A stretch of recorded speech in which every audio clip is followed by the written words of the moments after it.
Good morning. SYBA paper number 305 તમારા પ્રશ્નપત્રનું નામ છે મધ્યકાલીન ગુજરાતી સાહિત્યનો ઇતિહાસ ભાગ 1.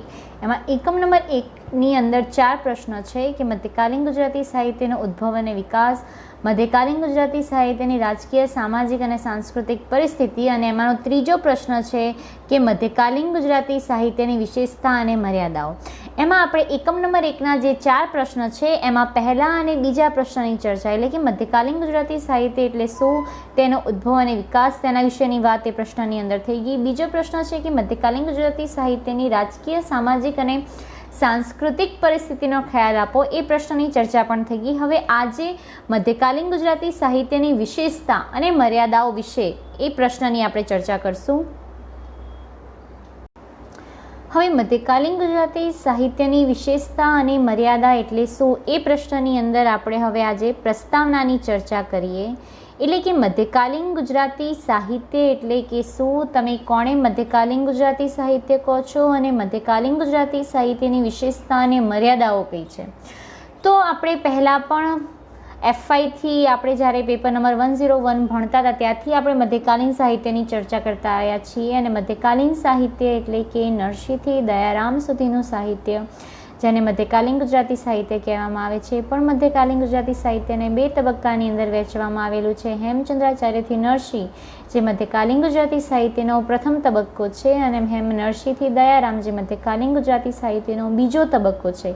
આમ આખું મધ્યકાલીન ગુજરાતી સાહિત્ય એટલે કે હેમચંદ્રાચાર્યથી શરૂ કરી અને દયારામ સુધીનું સાહિત્ય એટલે કે 11મી સદીથી શરૂ કરી અને 18મી સદી સુધી જે બી સાહિત્ય રચાયું છે તેને મધ્યકાલીન ગુજરાતી સાહિત્ય કહેવામાં આવે છે. હવે મધ્યકાલીન ગુજરાતી સાહિત્યની વિશેષતાઓ કઈ હતી અને કઈ વિશેષતાના કારણે કે કઈ એની મર્યાદાના કારણે આપણે તેને મધ્યકાલીન ગુજરાતી સાહિત્ય કહીએ છીએ, એટલે કે એની કઈ કઈ વિશેષતાઓ છે. તો હવે એના વિશેષતાઓની આપણે વિગતે હવે ચર્ચા કરીએ.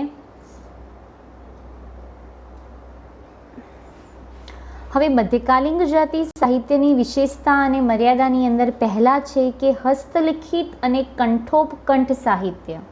હવે હસ્તલિખિત અને કંઠોપકંઠ સાહિત્ય એટલે કે મધ્યકાલીન ગુજરાતી સાહિત્યની પહેલી વિશેષતા એ છે કે આખું મધ્યકાલીન ગુજરાતી સાહિત્ય એટલે કે 11મી સદીથી લઈને 18મી સદી, હેમચંદ્રાચાર્યથી લઈને દયારામ સુધી જે બી સાહિત્ય રચાયું એ સાહિત્ય હસ્તલિખિત સ્વરૂપે એટલે કે એ સમયગાળાના સર્જકોના હાથથી લખાયેલું સાહિત્ય છે.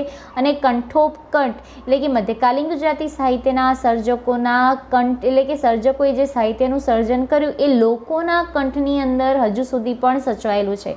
હવે હસ્તલિખિત સાહિત્ય સ્વરૂપ કેમ, તો એ સમયગાળાની અંદર મુદ્રણ યંત્ર એટલે કે છાપખાનાની શોધ થઈ હતી નહીં. છાપખાનાની શોધ એટલે છાપખાનાનું આગમન અંગ્રેજોના આગમનથી થાય છે. અંગ્રેજો વિવિધ જગ્યાએ પ્રિન્ટિંગ પ્રેસોની એટલે કે પ્રિન્ટિંગ પ્રેસો સ્થાપે છે, અને એ પ્રિન્ટિંગ પ્રેસોની અંદર આપણું અર્વાચીન ગુજરાતી સાહિત્ય લખાયું અને છપાયું અને પછી લોકો સુધી પહોંચ્યું. એમ મધ્યકાલીન ગુજરાતી સાહિત્ય હસ્તલિખિત સ્વરૂપે મળે છે. એટલે કે નરસિંહ, મીરા, જૈન, જૈનેતર સર્જકો છે એ બધા સર્જકોએ હાથથી લખાયેલું. અને અમુક વાર લહિયાઓ એટલે કે લહિયો એટલે કે કોઈ પણ સર્જક હોય એ સર્જક પોતાની કૃતિ બોલે અને સામે જે લહિયો છે એ લહિયો એ કૃતિ પોતાના હાથથી લખે અને એને લહિયો કહેવામાં આવે. આ મધ્યકાલીન ગુજરાતી સાહિત્ય હસ્તલિખિત સ્વરૂપે મળે છે. એટલે અને અમુક વાર તો એની અંદર એવું થતું કે ધારો કે ભાલણ, નાકર, પ્રેમાનંદ એ જે સામળ છે આ બધા જે આખ્યાનો પદ્ય વાર્તાઓ કહેવા જતા અને લહિયાઓ લખતા, એની અંદર લહિયા અમુક વાર પોતાની રીતે થોડા સુધારા વધારા કરી દેતા. એટલે કે સર્જકે જે મૂળ વાર્તા લખી છે એ મૂળ વાર્તા કરતાં બીજી બધી વાર્તાઓ પોતાના ગાંઠનું પોતાનું ઉમેરી અને આખી પોતાની કૃતિ અને એ રાસ એ આખ્યાન એ પદ્ય વાર્તાની રજૂઆત કરતા. અને કંઠોપકંઠ સાહિત્ય એટલે કે મધ્યકાલીન ગુજરાતી સાહિત્યના જે નરસિંહ મીરાના પદો છે, જે લોકોના ભજન કીર્તન, નરસિંહના પ્રભાત્ય હજુ સુધી લોકોના કંઠની અંદર સચવાયેલા છે કે લોકોએ ગાય. નરસિંહ પ્રભાતનો કવિ હતો અને સવાર ઉઠીને આ રીતે બધે પ્રભાતમાં પોતે ગાવા જતો. ભજન મંડળીની અંદર નરસિંહ મીરા છે એ પોતાના ભજનો કરતા અને લોકોના કંઠની અંદર હજુ સુધી પણ સચવાયેલું છે. જે આપણું ગુજરાતી લોક સાહિત્ય છે કંઠોપકંઠ જ છે. લોક સાહિત્ય એટલે કે લોકો વડે, લોકો દ્વારા અને લોકો માટે રચાતું સાહિત્ય એટલે કે લોક સાહિત્ય. આ મધ્યકાલીન ગુજરાતી સાહિત્યની અંદર મુદ્રણ યંત્રોના અભાવના કારણે અને લહિયાઓ એટલે કે જે પણ કોઈ સર્જકો એ સર્જકો પોતે બોલતો અને સામે લહિયો એ પોતે સર્જકની કૃતિનું લખતો. આમ મોટા મધ્યકાલીન ગુજરાતી સાહિત્યની પહેલી વિશેષતા એ છે કે મધ્યકાલીન ગુજરાતી સાહિત્ય હસ્તલિખિત અને કંઠોપકંઠ સ્વરૂપે મળે છે. એટલે કે તમે નરસિંહ, મીરા, જૈન જૈનેતર સર્જકોની જે કૃતિઓ છે એ કૃતિઓ હાથથી લખાયેલી છે. કેમ કે એ સમયે પ્રિન્ટિંગ પ્રેસો તો હતી નહીં કે જેના કારણે કોઈ સર્જક સાહિત્ય રચે અને પ્રિન્ટિંગ પ્રેસની અંદર છપાય અને પછી એ પોતાની કૃતિને પ્રગટ કરે. માટે મધ્યકાલીન ગુજરાતી સાહિત્યની પહેલી મર્યાદા અને પહેલી વિશેષતા એ છે કે મધ્યકાલીન ગુજરાતી સાહિત્ય હસ્તલિખિત અને કંઠોપકંઠ સ્વરૂપે આપણને પ્રાપ્ત થાય છે. હવે મધ્યકાલીન ગુજરાતી સાહિત્યની બીજી વિશેષતા એ છે કે મધ્યકાલીન ગુજરાતી સાહિત્ય પદ્ય પ્રદાને મળે છે. હવે કોઈ પણ સાહિત્ય હોય, કોઈ પણ ભાષાનું સાહિત્ય હોય, એ ભાષાના સાહિત્યનો ઉદ્ભવ પદ્યની અંદર જ થયેલું હોય છે. એમ ગુજરાતી ભાષાનો ઉદ્ભવ પણ પદ્ય સ્વરૂપની અંદર થયેલો છે.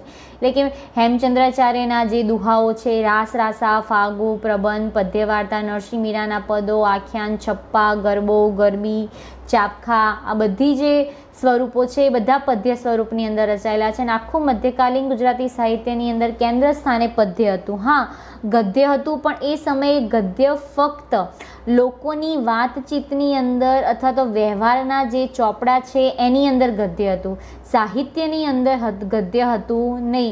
એટલે મોટા ભાગનું જે મધ્યકાલીન ગુજરાતી સાહિત્ય છે એ પદ્ય સ્વરૂપે રચાયેલું છે. ખાલી મધ્યકાલીન ગુજરાતી સાહિત્યની અપવાદ રૂપે પૃથ્વીચંદ્ર ચરિત્ર જે કૃતિ છે એ જ પૃથ્વીચંદ્ર ચરિત્ર કૃતિ જ આપણને ગદ્ય સ્વરૂપે મળે છે. બાકી મોટા ભાગનું સાહિત્ય આપણને પદ્ય સ્વરૂપે મળે છે. એટલે આખું મધ્યકાલીન ગુજરાતી સાહિત્ય એ પદ્ય પ્રધાન સાહિત્ય હતું. ગદ્ય એ તત્વ વિચારનું કામ કરે છે, બુદ્ધિનું કામ કરે છે, જ્યારે પદ્ય સાહિત્ય તેની અંદર વિચાર તત્વ, લાગણી અને એની અંદર મોટા ભાગે ઉર્મિ અને કલ્પનાનું તત્વ હોય છે. માટે મધ્યકાલીન ગુજરાતી સાહિત્યની વિશેષતા એ છે કે મધ્યકાલીન ગુજરાતી સાહિત્ય મોટા ભાગે પદ્ય સ્વરૂપની અંદર રચાયેલું છે. સાહિત્યની ત્રીજી વિશેષતા એ છે કે મધ્યકાલીન ગુજરાતી સાહિત્યમાં વિષય વૈવિધ્ય ઓછું અને કેન્દ્ર સ્થાને ધર્મ છે. એટલે કે મધ્યકાલીન ગુજરાતી સાહિત્ય મોટા ભાગે ધર્મને કેન્દ્રમાં રાખીને રચાયું છે. તમે જો અર્વાચીન ગુજરાતી સાહિત્યના મુકાબલે મધ્યકાલીન ગુજરાતી સાહિત્યનું જે વર્તુળ છે એ ઘણું ઓછું છે. એટલે કે અર્વાચીન ગુજરાતી સાહિત્યમાં જે બહોળા પ્રમાણનું, જે વધારે પ્રમાણનું સાહિત્ય મળે છે તે મધ્યકાલીન ગુજરાતી સાહિત્યમાં મળતું નથી. મધ્યકાલીન ગુજરાતી સાહિત્ય બહુ સંક્ષિપ્ત, એટલે બહુ એનું નાનું વર્તુળ છે અને જે બી સાહિત્ય મળે છે એની અંદર કેન્દ્ર સ્થાને ધર્મ છે. એટલે મેં તમને એટલે કે મધ્યકાલીન હવે કેન્દ્ર સ્થાને ધર્મ કેમ છે તો એ સમયગાળાની અંદર લોકોને ધર્મ તરફ પ્રેરવા માટે. હવે જો પહેલાં સાહિત્યની અંદર સંસ્કૃત ભાષા હતી અને પછી ગુજરાતી ભાષા તો લોકોની બોલીની અંદર ભાષા હતી, પણ પછી મુસલમાન સત્તાનું શાસન આવે છે અને અલાઉદ્દીન ખિલજી દિલ્હીનો જે સૂબો છે, અલાઉદ્દીન ખિલજી સોલંકી વાઘેલાનો છેલ્લો રજપૂત રાજા કર્ણ વાઘેલા પાસેથી પાટણ લઈ લે છે અને પાટણ ઉપર મુસલમાનોનું આધિપત્ય આવે છે. અને એના પછી ઝફર ખાન નામનો સૂબો આવે છે. એ ઝફર ખાનના સૂબાના કારણે એ સમયની પ્રજાને બહુ એ લોકો હેરાન પરેશાન કરતા. એટલે એ સમયગાળાના સર્જકોએ જે એ સંસ્કૃત ભાષાની અંદર સાહિત્ય રચતા હતા એ લોકોએ સાહિત્યને પિટારાની અંદર પૂરી દીધું. અને પછી કેમ કે એ લોકો સાહિત્ય બાળી દેતા હતા એટલે સાહિત્યને એ લોકો પિટારાની અંદર પૂરી દે છે અને પછી સાહિત્ય રચાયું એ લોકોની ભાષાની અંદર રચાયું. અને લોકો એ સમયે ગુજરાતી ભાષા બોલતા હતા માટે સાહિત્યની અંદર ગુજરાતી ભાષા આવી. હવે એ સમયગાળે ઝફર ખાનના આગમનના કારણે એ લોકો સ્ત્રીઓને પજવણી કરવાતા, જબરજસ્તી એ લોકો સ્ત્રીઓનું અને માણસોનું ધર્મ પરિવર્તન કરી દેતા. એટલે એ સમયે પ્રજા બહુ ડહેરી સહેમી હતી. એટલે એ પ્રજાને ધર્મ તરફ વાળવા માટે અને ભગવાન તરફ વધારે શ્રદ્ધા રાખવા માટે એ સમયગાળાની અંદર જે બી સાહિત્ય રચાયું એ ધર્મને કેન્દ્રમાં રાખીને સાહિત્ય રચાયું. જેમ કે તમે હેમયુગ, હેમચંદ્રાચાર્યથી લઈને નરસિંહ સુધી જે રાસ, જે ભરતેશ્વર બાહુબલી રાસ છે, શ્રી સ્થૂલીભદ્ર ફાગુ છે, જે જૈન જૈનેતર સર્જકોના હાથે જે સાહિત્યનું સર્જન થયું છે એના અંદર કેન્દ્ર સ્થાને એ લોકોના જે જૈનોના જે 24 તીર્થકર ભગવાન છે એમાં ઋષભદેવ, નેમિનાથ એ બધાના જીવનને લઈને એ લોકોના જીવનને લગતી વાત એ લોકોએ પોતાના કૃતિ અને પોતાના સાહિત્યની અંદર કરી છે. જૈન જૈનેતર સર્જકોના હાથે જૈન ધર્મનો પ્રચાર કરવા માટે સાહિત્યની રચના થઈ છે. જ્યારે તમે નરસિંહથી દયારામ સુધી આવો તો આખું તમને કૃષ્ણકાલીન સાહિત્ય મળે છે. હા, અખાના છપ્પા છે. અખાના છપ્પા અને સામળે પદ્યવાર્તાઓની અંદર વાર્તા સ્વરૂપે લખાયેલી છે, જ્યારે છપ્પાની અંદર કટાક્ષ ભર્યા અખાએ લખ્યા છે. પણ નરસિંહ, મીરા છે, ભાલણ છે, નાકર, પ્રેમાનંદ, વિષ્ણુદાસ, વલ્લભ ભટ્ટના ગરબાઓ છે, દયારામની ગરબીઓ છે, આ બધા સર્જકોના સાહિત્યના કેન્દ્ર સ્થાને કૃષ્ણકાલીન સાહિત્ય મળે છે અને કેન્દ્ર સ્થાને કૃષ્ણ છે. નરસિંહ તો પોતે ભક્ત માને છે, જે કૃષ્ણનો ભક્ત થઈ અને નાચે છે. મીરા પણ કૃષ્ણના નામનું ઘૂઘરું બાંધી અને પગે નાચે છે. આ મધ્યકાલીન ગુજરાતી સાહિત્યમાં વિષય વૈવિધ્ય એટલે કે અર્વાચીન ગુજરાતી સાહિત્ય કરતાં કથા વસ્તુ ઓછું છે, પણ જે બી સાહિત્ય રચાયું તેની અંદર કેન્દ્ર સ્થાને શું રહેલું છે? ધર્મ છે. માટે મધ્યકાલીન ગુજરાતી સાહિત્યની અંદર કેન્દ્ર સ્થાને ધર્મ રહેલો છે. અપવાદ રૂપે જે વસંત વિલાસ નામની કૃતિ છે એ શૃંગાર રસિક કૃતિ છે. એની અંદર જે વસંત ઋતુના વર્ણના કારણે એ સમયના યુગલો ઉપર કેવી પરિસ્થિતિ થાય છે અને પરિસ્થિતિના કારણે આખું એક શૃંગાર રસિક કાવ્ય આપણને મળે છે. બાકી મોટા ભાગનું તમે જૈન જૈનેતર સાહિત્ય જોયો કે નરસિંહ યુગનું સાહિત્ય જોયું, એની અંદર કેન્દ્ર સ્થાને ધર્મ રહેલો છે. ગુજરાતી સાહિત્યની બીજી વિશેષતા એ છે કે મધ્યકાલીન ગુજરાતી સાહિત્ય ઉછળતા જીવનનું કચરિયું કરતું સાહિત્ય છે. કમા મુનશી એટલે કે ગાંધી યુગના ઐતિહાસિક નવલકથાકાર કનૈયાલાલ માણેકલાલ મુનશી, જેમને મધ્યકાલીન ગુજરાતી સાહિત્યના સર્જકો વિશે એવો આક્ષેપ મૂક્યો છે કે મધ્યકાલીન ગુજરાતી સાહિત્ય એ ઉછળતા જીવનનું કચરિયું કરતું સાહિત્ય છે. આપણે અગાઉ જોયું તેમ કે મધ્યકાલીન ગુજરાતી સાહિત્યની અંદર કેન્દ્ર સ્થાને ધર્મ રહેલો છે. જે બી સાહિત્ય રચાયું તેની અંદર ધર્મને કેન્દ્રિત સાહિત્ય રચાયું છે. ભક્તિ, જ્ઞાન, વૈરાગ્ય, બોધ એટલે કે જે સંસારની અંદર રચેલા પચેલા જે ડૂબેલા માણસો છે એ લોકોને સંસારનો મોહ માયાનો ત્યાગ કરી અને ઈશ્વર તરફ પ્રયાણ કરવું એવું એ લોકોએ સાહિત્ય રચ્યું છે. જૈન જૈનેતર સર્જકોની અંદર દીક્ષાનો પ્રસંગ આવે છે કે કઈ રીતે પોતાની અંદર પોતે સંસાર માણે છે, પછી સંસારના મોહને ત્યાગ કરી અને પોતાનું અંતિમ જીવન દીક્ષાની અંદર વ્યતીત કરે છે. આપણે નરસિંહ યુગની અંદર બી જે બી સાહિત્ય છે એ કેન્દ્ર સ્થાને ધર્મ છે. નરસિંહ, મીરા એ બધાની અંદર કેન્દ્ર સ્થાને એટલે કે ધર્મ, એ લોકો બધા જે સંસારના મોહ માયાને દૂર કરીને ઈશ્વર તરફ પ્રયાણ કરે છે. એટલે કમા મુનશીએ એવો આક્ષેપ કર્યો છે કે મધ્યકાલીન ગુજરાતી સાહિત્ય ઉછળતા જીવનનું કચરિયું કરતું સાહિત્ય છે અને મધ્યકાલીન ગુજરાતી સાહિત્યના બધા જ સર્જકો મૃત્યુના પૈગંબરો છે. એટલે કે બધા જ સર્જકો તમને શરીરનો મોહ માયા એનો ત્યાગ કરી અને મૃત્યુ તરફ લઈ જાય છે. અપવાદ રૂપે ફક્ત પ્રેમાનંદને એ મૃત્યુનો પૈગંબર નથી ગણતા, પણ પ્રેમાનંદ સિવાયના બધા જ સર્જકોને મૃત્યુના પૈગંબરો એવું કમા મુનશી કહે છે. અને કમા મુનશીનો આક્ષેપ પણ છે કે મધ્યકાલીન ગુજરાતી સાહિત્યના સર્જકોમાં પ્રેમાનંદ સિવાય બધા જ સર્જકો મૃત્યુના પૈગંબરો છે. આપણે અગાઉ તેમ જોયું કે મધ્યકાલીન ગુજરાતી સાહિત્યની અંદર કેન્દ્ર સ્થાને ધર્મ રહેલો છે અને બધા સર્જકોએ લોકોને ધર્મ તરફ પ્રયાણ કરવા માટેનું સૂચન કર્યું છે. એટલે કે મધ્યકાલીન ગુજરાતી સાહિત્યમાં એક વિશેષતા અને એની મર્યાદા એ છે કે ઉછળતા જીવનનું કચરિયું કરતું, એટલે કે જે લોકો સંસારના મોહ માયાની અંદર બંધાયેલા છે એ લોકોને સંસારનો મોહ માયા તોડી અને ઈશ્વર તરફ પ્રયાણ કરવાની, એટલે કે ઈશ્વરની નશ્વરતા એટલે કે ઈશ્વર તરફ તમે ઢળી જાઓ, તમે વળી જાઓ એવું સાહિત્યનું સર્જન થયું છે. સાહિત્યની બીજી વિશેષતા એ છે કે મધ્યકાલીન ગુજરાતી સાહિત્યમાં જીવનનો ઉલ્લાસનો અભાવ જોવા મળે છે. ખરેખર કમા મુનશીએ જે આક્ષેપ કર્યો છે કે મધ્યકાલીન ગુજરાતી સાહિત્યના સર્જકો મૃત્યુના પૈગંબરો છે, અપવાદ રૂપે પ્રેમાનંદ સિવાય બધા મૃત્યુના પૈગંબરો છે, મધ્યકાલીન ગુજરાતી સાહિત્યના ઉછળતા જીવનનું કચરિયું કરતું સાહિત્ય, આ બધા જે મુનશીના આક્ષેપો છે ખરેખર થોડા ખોટા છે. કેમ કે મધ્યકાલીન ગુજરાતી સાહિત્યનું બધું જ સાહિત્ય ધર્મ કેન્દ્રિત સાહિત્ય રચાયું નથી. હા, મોટા ભાગનું સાહિત્ય ધર્મ કેન્દ્રિત સાહિત્ય રચાયું છે, પણ અપવાદ રૂપે જે રણમળ છંદ છે, હેમચંદ્રાચાર્યના દુહા છે, જે વસંત વિલાસ ફાગુ છે, એની અંદર અઢળક શૃંગાર ગવાયો છે, એની અંદર જીવનનો ઉલ્લાસ ભરપૂર ગવાયો છે. એટલે કે બધા જ મધ્યકાલીન ગુજરાતી સાહિત્યની અંદર જીવનના ઉલ્લાસનો અભાવ નથી, પણ તમે સંદેશક રાસક જુઓ, રણમળ છંદ કૃતિ જુઓ, હેમચંદ્રાચાર્યના દુહાઓ જુઓ, અથવા તો વસંત વિલાસ ફાગુ જુઓ. આ બધી જે કૃતિ છે એ કૃતિની અંદર જીવનના ઉલ્લાસને મનભર રીતે એટલે કે મન ભરીને એ સમયના સર્જકોએ ગાયો છે. હા, પણ અપવાદ રૂપે એટલે કે જીવનના ઉલ્લાસ એટલે ધર્મ કરતાં જીવનના ઉલ્લાસની કૃતિ ઘણી ઓછી છે. 4-5 કૃતિઓ આપણને જીવનના ઉલ્લાસ વિશે મળે છે. બાકી મોટાભાગની કૃતિ જેની અંદર આપણે ધર્મ, ભક્તિ અને ભગવાન તરફનું પ્રણય એવું કહેવા માંગે છે. પણ મધ્યકાલીન ગુજરાતી સાહિત્યની અંદર જીવનના ઉલ્લાસનો અભાવ છે. આક્ષેપ થોડો ખોટો કમામુંશીનો ગણાય છે. કેમ કે મધ્યકાલીન ગુજરાતી સાહિત્યની અંદર વસંત વિલાસ છે, રણમળ છંદ છે, એ બધી કૃતિઓ આપણને જોવા મળે છે જેની અંદર મનુષ્યના કેન્દ્રના જીવન અને મનુષ્યના જીવનને કેન્દ્રમાં રાખીને સાહિત્યનું સર્જન થયું. તમે વસંત વિલાસ કૃતિ જોઈએ, વસંત વિલાસ કૃતિની અંદર જીવનનો ઉલ્લાસ, પ્રણયનું નિરૂપણ, શૃંગાર રસિક કાવ્ય અદ્ભુત રીતે નિરૂપાયું છે. એમ જોઈએ ને, આખી ગુજરાતી સાહિત્યની શ્રેષ્ઠ શૃંગાર રસિક જો કોઈ કૃતિ હોય, રોમેન્ટિક કૃતિ, તો તે વસંત વિલાસ છે. ગુજરાતી સાહિત્યની એક બીજી વિશેષતા એ છે કે મધ્યકાલીન ગુજરાતી સાહિત્યના સર્જકોમાં કવિ પદનું અભિમાન નથી. એટલે મધ્યકાલીન ગુજરાતી સાહિત્યના બધા સર્જકોને એવું નથી કે હું કવિ છું, એટલે કે મારા પદનું મને અભિમાન નથી. કેમ કે મધ્યકાલીન ગુજરાતી સાહિત્યનો કોઈ પણ સર્જક પોતાને કવિ તરીકે તો ઓળખાવતો જ નથી. નરસિંહ પણ પોતાને કૃષ્ણ ભક્ત કહે છે, મીરા પણ પોતાને કૃષ્ણ ભક્ત કહે છે, દયારામ પોતાને દાસ દયો તરીકે ઓળખાવે છે, અખો તો એમ કહે છે કે તમે જ્ઞાનીને કવિ ન ગણીશ.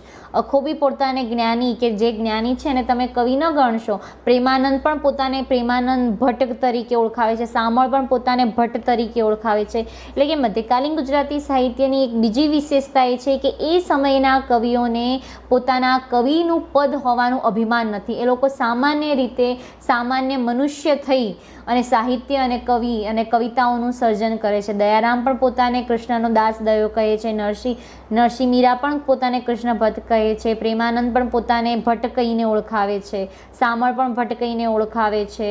પછી અખો તો એમ કહે જ છે કે તમે જ્ઞાનીને કવિ ન ગણીશ. આ મધ્યકાલીન ગુજરાતી સાહિત્યના સર્જકોની એક મુખ્ય વિશેષતા એ છે કે મધ્યકાલીન ગુજરાતી સાહિત્યના કોઈ પણ સર્જકોને કવિ પદનું અભિમાન નથી. હવે મધ્યકાલીન ગુજરાતી સાહિત્યની બીજી વિશેષતા એ છે કે એ મધ્યકાલીન ગુજરાતી સાહિત્યમાં જે તત્વની અભાનતાનો ફાળો, એટલે કે મધ્યકાલીન ગુજરાતી સાહિત્યના જે સર્જકો છે એ સર્જકોનો સાહિત્ય પ્રત્યેનો જે પ્રેમ, સાહિત્ય પ્રત્યેનો જે લગાવ હોવો જોઈએ, એ લગાવનો અભાવ મધ્યકાલીન સાહિત્યના લોકોની એટલે કે મધ્યકાલીન યુગના જે લોકો છે જેમના માટે સાહિત્ય રચાયું છે એ લોકોની અંદર એ અભાનતાનો ફાળો એટલે કે અભાનતા જોવા મળે છે. ધારો કે મધ્યકાલીન ગુજરાતી સાહિત્યની અંદર પ્રેમાનંદ છે, એ પ્રેમાનંદે પોતાની આખ્યાનોની અંદર રસ નિરૂપણ કરી અને લોકોને એના આખ્યાનો તરફ, લોકોને સાહિત્યના આકર્ષાયા છે અને લોકો આકર્ષાયા પણ છે. પ્રેમાનંદના આખ્યાનો સાંભળવા લોકો જતા પણ હતા. એ જ રીતે સામળ ભટ્ટે પણ પોતાની પદ્યવાર્તાની અંદર સારા એવા શૃંગાર રસનું નિરૂપણ કરી સમાજનું પ્રતિબિંબ કરી. એટલે કે આ જ્યારે આખ્યાનકાર, જે કથાકાર પોતાની વાર્તાઓ અને પોતાના આખ્યાનો કહેવા જતો ત્યારે એની અંદર સમાજના લોકોનું પ્રતિબિંબ જોવા મળતું. એટલે લોકો જ્યારે એટલે કે લોકો આકર્ષાઈને એની વાર્તા અને એની આખ્યાનો સાંભળવા આવતા અને લોકોને એમ લાગતું કે આનું જે પાત્ર છે એ હુબેહૂબ અમારા જેવું છે. પણ એ લોકોએ એમના સાહિત્ય દ્વારા લોકોને પોતાની તરફ આકર્ષાયા પણ છે. પણ મધ્યકાલીન યુગના જે શ્રોતા વર્ગ છે કે જેમના માટે સાહિત્ય રચાયું, એ લોકોની અંદર સાહિત્યનું તત્વ, સાહિત્ય એટલે કે શું, એની અભાનતા જોવા મળે છે. હવે મધ્યકાલીન ગુજરાતી સાહિત્યની બીજી એક વિશેષતા એ છે કે એક જ વિષય પર અનેક કવિઓએ સર્જન કર્યું છે. એટલે જો મધ્યકાલીન ગુજરાતી સાહિત્યનો જે કથા વસ્તુનો જે વર્તુળ છે એ અર્વાચીન ગુજરાતી સાહિત્ય કરતાં ઘણું નાનું છે. એટલે કે એક જ વિષયના કથાનકને લઈને ઘણા બધા સર્જકોએ સાહિત્યનું સર્જન કર્યું. ધારો કે નરસિંહ મીરા છે, મીરાએ પણ નરસિંહજી કા માયરા નામની કૃતિ આપી. નરસિંહ મહેતાએ પણ સુદામા ચરિત્ર અને કુંવરબાઈનું મામેરું નામની કૃતિ આપી. જ્યારે પ્રેમાનંદ પણ સુદામા ચરિત્ર અને પ્રેમાનંદ નરસિંહના જીવન ઉપરથી કુંવરબાઈનું મામેરું નામનું આખ્યાન આપે છે. એમ પ્રેમાનંદ, ભાલણ અને નાકર એ ત્રણેય પાસેથી નળાખ્યાન મળે છે. એટલે કે એક જ વિષયના કથાનકને લઈને એ સમયગાળાના સર્જકોએ અલગ અલગ એક જ વસ્તુને કથા વસ્તુને લઈને અલગ અલગ કૃતિ આપી છે. હા, એની અંદર પ્રેમાનંદ જેવા રસસિદ્ધ કવિએ થોડો ઘણો ફેરફાર કર્યો છે, બાકી મોટાભાગના સર્જકોએ જે મૂળ કૃતિ છે એ મૂળ કૃતિની કથાને જ અનુસરી છે. અને એટલે કે મધ્યકાલીન ગુજરાતી સાહિત્યની અંદર એક જ વિષયને કેન્દ્રમાં રાખીને ઘણું બધું સાહિત્ય સર્જન થયું છે. જૈન જૈનેતર સર્જકોની અંદર નેમિનાથ છે, ઋષભદેવ છે, એ લોકોના જે 24 તીર્થકરની અંદર જે લોકોના 24 ભગવાનો છે એ લોકોને કેન્દ્રમાં રાખીને ઘણી બધી એકની જ વિષયને લઈને કૃતિનું સર્જન થયું છે. પ્રેમાનંદનું જે સુદામા ચરિત્ર આખ્યાન છે એનું કથાવસ્તુ એ જ છે. એ જ કથાવસ્તુ તમને નરસિંહના કૃતિની અંદર બી જોવા મળે છે. આપણે છે ને પછી ભાલણ, નાકર અને પ્રેમાનંદ ત્રણેય પાસેથી નળાખ્યાન એકના એક જ વિષય એટલે કે નળાખ્યાન જેવી કથાવસ્તુને લઈને જ સાહિત્યને એટલે કે એક જ વિષયને કથાવસ્તુને લઈને અનેક સર્જકોએ અલગ કૃતિઓનું સર્જન કર્યું છે.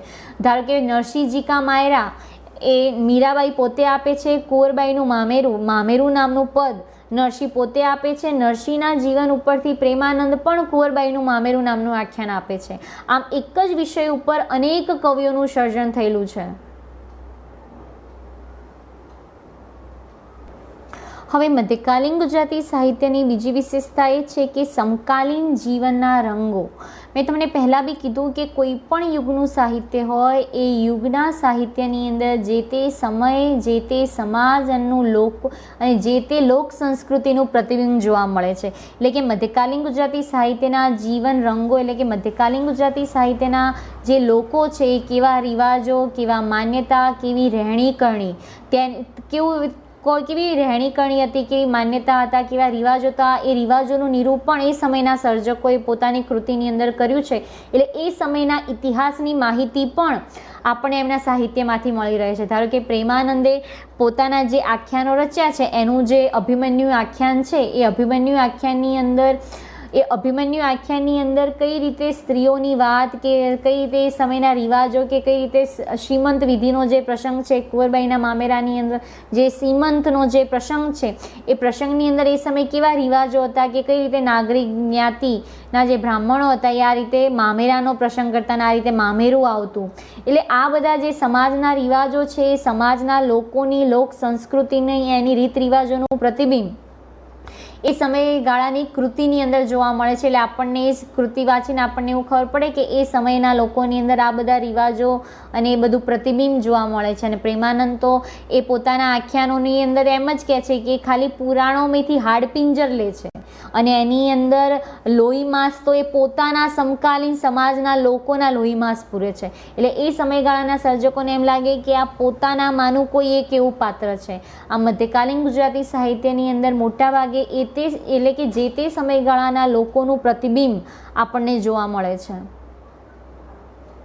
ગુજરાતી સાહિત્યની છેલ્લી વિશેષતા એ છે કે વિશિષ્ટ સાહિત્ય સ્વરૂપો. સાહિત્ય સ્વરૂપો એટલે કે જે પદ, ફાગુ, રાસ, પદ્યવાર્તા, પ્રબંધ, દુહા, ચાપખા, ધોળ, કાફી, ગરબો, ગરબી, છપ્પા, જે પ્રબંધ, પદ્યવાર્તા, રાસ, ફાગુ આ બધા સ્વરૂપો છે એ સ્વરૂપોને ધ્યાનમાં રાખીને કૃતિનું સર્જન અને એ સમયના સર્જકોએ સાહિત્યનું સર્જન કર્યું છે. આ મધ્યકાલીન ગુજરાતી સાહિત્યમાં પણ આપણને વિશિષ્ટ સાહિત્ય સ્વરૂપો મળે છે. જેમ કે જૈન જૈનેતર સર્જકોના હાથે દુહા, રાસ, ફાગુ, પ્રબંધ અને પદ્યવાર્તા સ્વરૂપનું સારા એવા પ્રમાણમાં ખેડાણ થયું છે. રણમળ છંદ છે, હંસાવલી પદ્યવાર્તા છે, કાન્હડે પ્રબંધ છે, ત્રિભુવન દીપક પ્રબંધ છે, રાસો છે, સિરી સ્થૂલીભદ્ર ફાગુ છે, વસંત વિલાસ છે.